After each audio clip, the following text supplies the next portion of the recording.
Matthew. Thanks, Sarah. The president reacted quite angrily over the weekend to a Washington Post reporter's tweet about crowd size that was quickly deleted. I'm wondering if you can help explain the discrepancy between the president's reaction to incidents like this, which he calls fake news, and talks quite a bit about, and his silence on actual disinformation campaigns like Russia ran during the 2016 election to deliberately spread false information. So both his silence on that, and does he recognize the difference between these two? Difference, look, the president's simply calling out a very direct and false accusation lodged against him. There was nothing more than an individual trying to put their bias into their reporting, and something that frankly has gotten a little bit out of control. We've seen it time and time again over the last couple of weeks. A number of outlets have had to retract and change and rewrite and make editor's notes to a number of different stories, some of them with major impacts, including moving markets. This is a big problem, and we think it's something that should be taken seriously. Jim? Reporters' mistakes and disinformation campaign by a foreign government. Does he see a distinction there? I haven't spoken with him about that, but certainly we would take any misinformation like that very seriously. But it's not something we're comparing the two on. Jim? And I would just say, Sarah, that journalists make honest mistakes, and that doesn't make them fake news. But the question that when journalists make honest mistakes, they should own up to them. Sometimes, and a lot of times you don't. But there's a difference. There's a very big. I'm sorry, I'm not finished. There's a very big difference between making honest mistakes and purposefully misleading the American people, something that happens regularly. You can't say, I'm not done. You cannot say, that it's an honest mistake when you're purposely putting out information that you know to be false, or when you're taking information that hasn't been validated, that hasn't been offered any credibility, and that has been continually denied by a number of people, including people with direct knowledge of an instance. This is something that I'm speaking about the number of reports that have taken place over the last couple of weeks. I'm simply stating that there should be a certain level of responsibility in that process. This was not. Brian, I called on Jim. This is not the line of questioning that I was going down, but can you cite a specific story that you say is intentionally false, that was intentionally put out there to mislead the American people? Sure. The ABC report by Brian Ross, I think that was pretty misleading to the American people, and I think that it's very telling that that individual had to be suspended because of that reporting. I think that shows that the network took it seriously and recognized that it was a problem.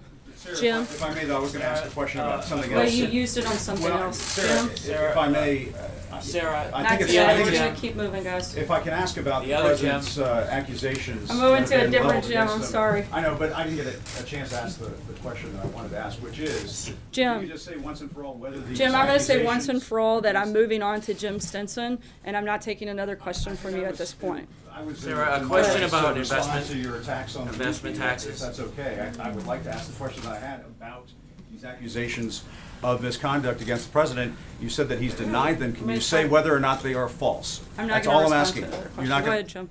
Some investors are saying the tax reform package favors mutual funds over individual investors. Other critics who want tax reform say the bill will cause some tax increases for a few middle-class tax filers. By a few, I mean maybe tens of thousands, but maybe more. Will the president sign the tax bill even if there are inadvertent tax increases and some of the criticisms are correct? As I've said many times before, our focus and our priorities are making sure that we provide middle-class tax relief and simplifying the code, bringing businesses back here to the U.S. We're going to continue pushing for that and continue working with Congress to make sure we get the best tax package possible. Francesca. Thank you, Sarah. Wanted to ask you about the women who came forward today against the president. They first were on a television show, and then they were at a press conference, and they said that he should resign, and then also that there should be a congressional investigation.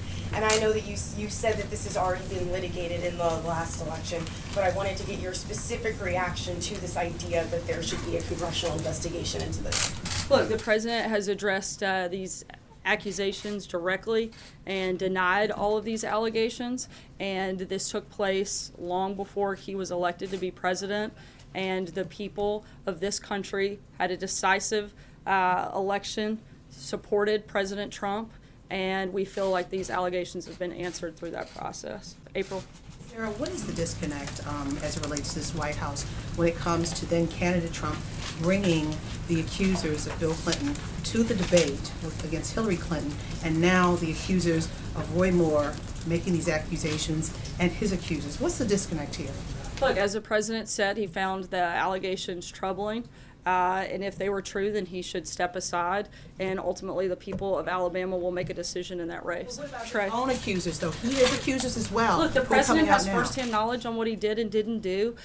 He can speak directly to those, and he has, and he's addressed them. And I don't have anything further to add. Trey. The American public about this, because this is spinning and it's focused on him now. And he's as- addressed it directly to the American But will people. it's Trey. coming up new and afresh, and more people are now speaking out. April, Will I'm this- going to keep moving. I Sorry, understand, I'm but trying to will the cover as many of president your address the colleagues nation today. on this? This is a huge issue, Sarah. I know, and there are a lot of big issues today. I'm trying to cover as many of them as possible by Will the calling on a president number come of your out- will the colleagues. president come out And and I've address called on this? Trey, and I'm going to Will the move to president him. come out and address this, please?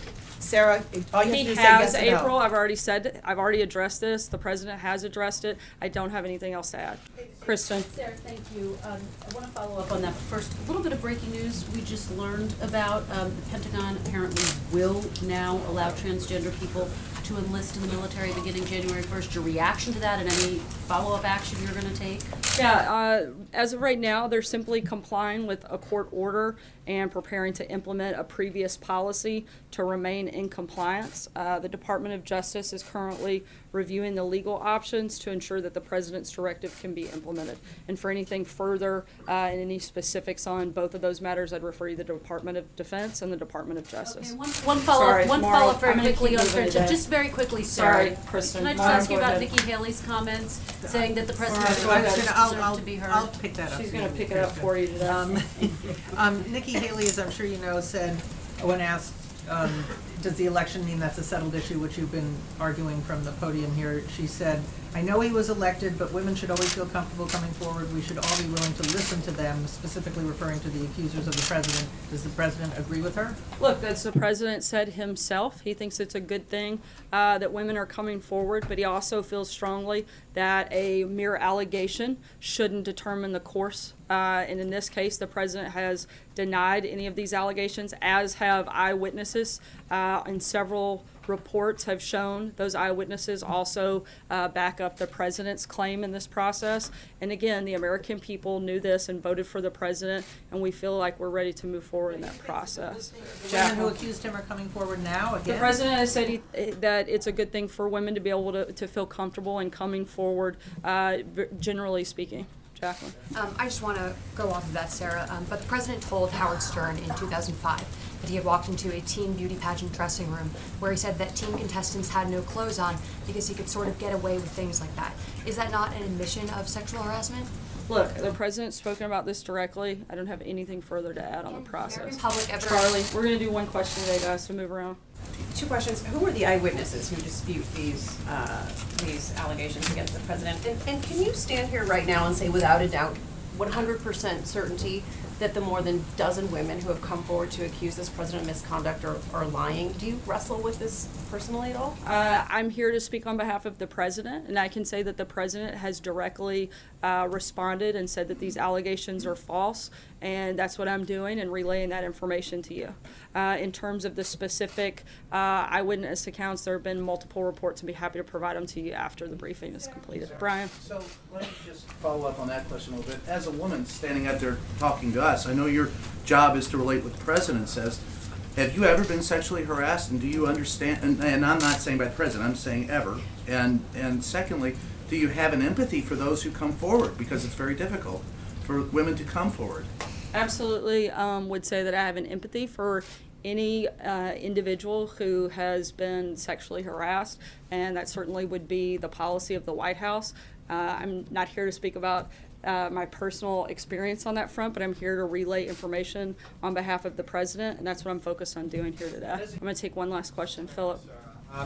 So the last suspects of terrorism were not trained in Syria or Iraq, and Thursday the Russians stopped their operations. They said that they'd gotten rid of ISIS in Syria. Saturday the Iraqi Prime Minister said this fight against ISIS is won. Why would the U.S. still need to fight on the ground over there? Look, as long as there's any member of ISIS left, we want to continue pushing forward and making sure not only that they're eradicated, but that they don't quickly turn around and come back. And we'll continue to push forward in making sure we do what we can to defeat ISIS on all fronts, and certainly that we do what we can to protect American lives. Thanks so much, guys.